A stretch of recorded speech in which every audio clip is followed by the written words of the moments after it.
नमस्कार मित्रों, जितेंद्र कुमार पांडे, सहायक जिला शासकीय अधिवक्ता कानपुर नगर। आज सभी प्रदेश देशवासियों को रक्षाबंधन के पावन पर्व की हार्दिक बधाई और शुभकामनाएं।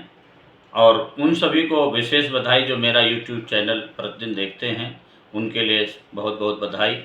वो दीर्घायु हों और ऐसे उनका प्रेम बना रहे। मित्रों, आज मैं आपको NDPS एक्ट 1985 की धारा 50, जिसमें अधिकांश पुलिस वाले गलती करते हैं, जो विवेचक होते हैं, जो पुलिस पकड़ती है, उस पर माननीय सर्वोच्च न्यायालय ने criminal SLP number 3166/23 Meena Pannu बनाम स्टेट ऑफ यूपी, जिसमें उसे सेशन कोर्ट और माननीय इलाहाबाद उच्च न्यायालय द्वारा 10 वर्ष की सज़ा और 1 लाख रुपया जुर्माना तथा जुर्माना न देने पर 6 माह की अतिरिक्त सज़ा का दंड दिया गया था।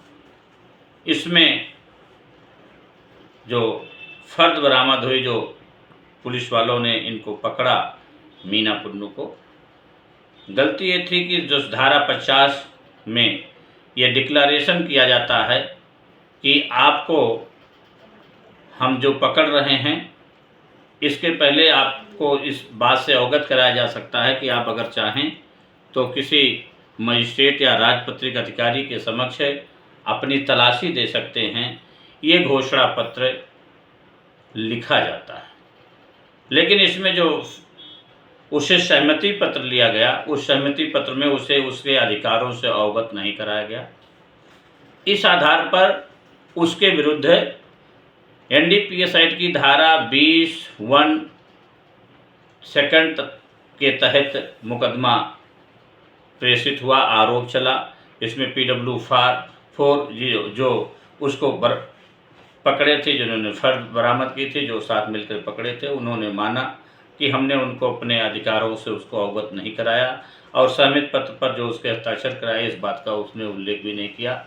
इस आधार पर माननीय सुप्रीम कोर्ट के जस्टिस अभय अशोका और संजय मित्तल साहब ने ये माना कि NDPS एक्ट की धारा 50 में जो प्रोविज़न दिया गया है, जो नियम दिया गया, उस नियम के तहत कोई भी अगर अभियुक्त की जब सर्च ली जाएगी, उसकी जब तलाशी ली जाएगी, उसके पहले उससे इस बात का अवगत कराया जाएगा कि अगर आप चाहें तो अपनी तलाशी किसी मजिस्ट्रेट या राजपत्रित अधिकारी के समझ दे सकते हैं, और इस बात के लिए उससे सहमति लेना आवश्यक है कि हाँ, अगर उसने कह दिया कि ठीक है, सहमति नहीं ली गई, तो निश्चित रूप से अगर उसकी तलाशी ली गई तो वो NDPS एक्ट की धारा 50 के तहत विधि विरुद्ध होगा, गैर कानूनी होगा, और जिसका फ़ायदा उसे अभियुक्त को मिलेगा।